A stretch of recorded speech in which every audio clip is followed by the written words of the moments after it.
सास का घूंघट पार्ट 2। पिछले अंक में हमने देखा कि देविका अपने ससुराल में हर गलत बात का विरोध करती, तो उसकी वजह से देविका पर उसके ससुराल वाले बहुत अत्याचार करने लगे। एक दिन देविका ने सचिन से कहा, सचिन, मैं तुम्हारे घर में नहीं रह सकती, तुम मुझे आज ही मेरे घर शहर भेज दो, मैं अपने मम्मी पापा के पास रहूंगी। क्यों देविका, तुम शहर क्यों जाना चाहती हो? यहाँ तुम्हें किस बात की परेशानी है? किस बात की परेशानी नहीं है सचिन, तुम्हारे घर के आदमी औरतों के साथ जानवरों जैसा व्यवहार करते हैं, मैं ऐसे माहौल में नहीं रह सकती। देखो देविका, तुम्हें यहीं रहना होगा। तुम्हारी शादी मुझसे हो गई है, अब मैं तुम्हारा पति हूँ और यही तुम्हारा घर है। अच्छा, तो तुम्हें याद है कि मैं तुम्हारी पत्नी हूँ? जब तुम्हारे पिताजी और चाचा जी मुझे एक एक हफ्ते के लिए कमरे में बंद कर देते हैं, तब तुम्हें क्यों याद नहीं आता कि जो औरत कमरे में बंद है वो तुम्हारी पत्नी है? जब तुम्हारे जीजाजी और भाई मुझसे बदतमीजी से बात करते हैं, मुझे खाने के लिए कुछ नहीं देते, तब भी तुम्हें याद नहीं आता कि मैं तुम्हारी पत्नी हूँ? देखो देविका, तुम बेकार की बातें मत करो। तुम यहाँ ढंग से रहोगी, सबकी बात मानोगी, तो कोई तुम्हें कुछ नहीं कहेगा। इस तरह जानवर की तरह रहना, ढंग से रहना है तो सॉरी सचिन, मैं नहीं रह सकती, मैं आज ही अपने घर जाऊंगी। ये बोलकर देविका अपना सामान पैक कर लेती है और घर से जाने लगती है। सचिन भी उसके पीछे पीछे चलता है और उसे समझाने की कोशिश करता है। जब ये सब जोगिंदर ने देखा तो बोल पड़ा, बहू, यह सब क्या हो रहा है? कहाँ जा रही हो? सचिन, बताओ अपने पिताजी को कि कहाँ जा रही हूँ मैं। तुम्हें शर्म नहीं आती अपने पति का नाम लेते हुए? मैं अपने पति का नाम ले रही हूँ, इसमें आपको क्या परेशानी है? आपका नाम तो नहीं ले रही हूँ ना? देविका, ये किस तरह से बात कर रही हो तुम पिताजी से? जिस तरह से करनी चाहिए उस तरह से कर रही हूँ बात। इससे अच्छी तरह से मैं तुम्हारे घर के किसी भी आदमी से बात नहीं कर सकती। तीनों की बात सुनकर घर के बाकी लोग भी वहां आ जाते हैं। तभी जोगिंदर कहता है, हमारे घर की औरतें अपने मर्दों का नाम नहीं लेती। तुम्हारे शहर में होता होगा, लेकिन हमारे यहाँ पर ऐसा कुछ नहीं होता। बहू, सचिन तुम्हारा पति है, तुम उसका नाम मत लिया करो। तुम अपने पति का नाम लेने की जगह ए जी, ओ जी, सुनो जी कहा करो। पति ना परमेश्वर होता है। तो परमेश्वर का तो हम नाम लेते हैं। क्यों माँ जी, क्या आप अपने इष्ट देव का नाम नहीं लेती? माँ जी, ये सब इन पुरुषों के बनाए तौर तरीके हैं, औरतों को दबाने के लिए। ये बेशर्म लड़की ऐसा नहीं सुधरेगी। ये हमारे घर की औरतों को भड़का रही है। सचिन, तुम इसे चुप कराओगे या फिर मैं करूं? नहीं नहीं पिताजी, मैं अभी समझा देता हूँ। चलो देविका अंदर, और कितना तमाशा बनाओगी मेरा। सचिन, मैं अंदर नहीं बाहर जाऊंगी, अब मैं यहाँ नहीं रह सकती। देविका की बात सुनकर महेंद्र कहता है, भाई साहब, ये लड़की इस घर से और गांव से बाहर ना जानी चाहिए, नहीं तो हमारे घर और गांव की औरतें भी ऐसी ही हरकतें करेंगी, वो भी मर्दों के खिलाफ बगावत करेंगी। और मैं भी देखती हूँ कि मुझे घर से बाहर जाने से कौन रोकता है। बहू, इनसे बहस करने का कोई फायदा नहीं, तुम अंदर चलो। इस गांव के मर्दों के अंदर बहुत अहंकार भरा हुआ है। देविका किसी की बात नहीं सुनती और अपना सामान उठाकर घर से बाहर जाने लगती है। तभी वहां मोहन और कल्याण आते हैं। कल्याण देविका के हाथ में से उसका सूटकेस छीन लेता है और मोहन देविका को जोरदार थप्पड़ मारता है। देविका का सर दीवार में लगता है और वो बेहोश हो जाती है। देविका, देविका तुम ठीक तो हो? भैया, आपकी हिम्मत कैसे हुई मेरी पत्नी पर हाथ उठाने की? सचिन, तुम जल्दी से देविका भाभी को अंदर कमरे में ले जाओ, मैं अभी वैद्य जी को लेकर आती हूँ। वीना जल्दी से वैद्य जी को लेकर आती है।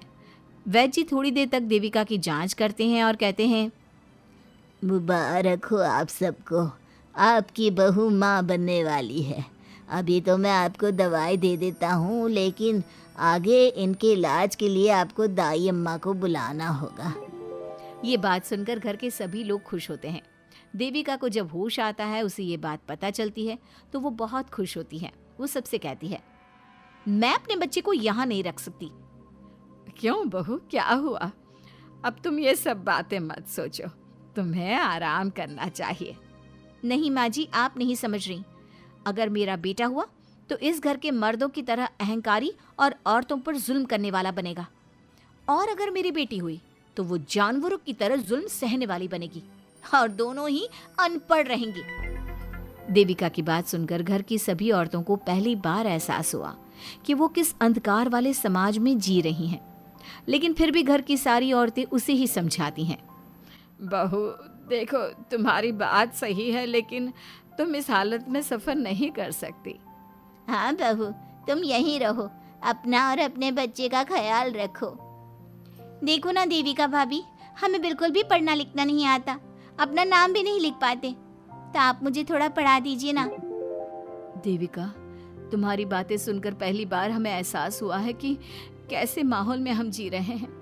तुमने हमारे अंदर उम्मीद की नई रोशनी पैदा की है। यहाँ से मत जाओ तुम। देविका ने घर की औरतों की बात सुनी तो उसका दिल पसीज गया। उसने गांव में ही रहने का फैसला लिया। वो अपने घर की औरतों को रोज पढ़ाती, उन्हें अपने अधिकारों के बारे में, देश के बारे में बताती। इसी तरह कई दिन बीत गए और एक दिन सुजाता ने सचिन से कहा, सचिन, देविका की तबीयत ठीक नहीं, तुम जल्दी जाकर दाई अम्मा को बुला लाओ ना। भाभी, दाई अम्मा क्या कर लेंगी?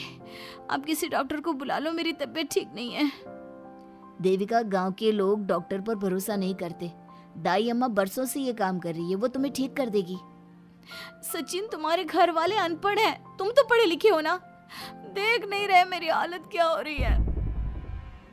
तभी तो बोल रहा हूँ, समय बर्बाद मत करो, मैं अभी आता हूँ।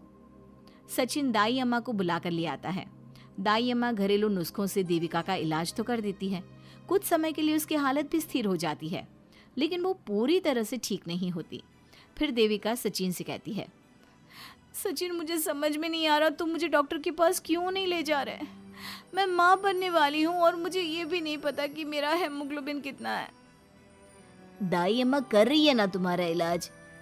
लेकिन दाई अम्मा को कुछ समझ में ही नहीं आ रहा कि मेरे साथ क्या हो रहा है।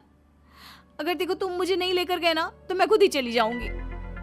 अगले दिन देविका की तबीयत दोबारा बिगड़ जाती है और दाई अम्मा के किसी भी नुस्खे से वो ठीक नहीं हो रही थी। देविका ने सारी हिम्मत जुटाई और वो अकेली ही डॉक्टर के पास जाने लगी। उसे देखकर मोहन कहता है, बहू, इस हालत में कहाँ जा रही हो? आप लोगों के भरोसे रही ना तो आप लोग मुझे मार ही डालोगे।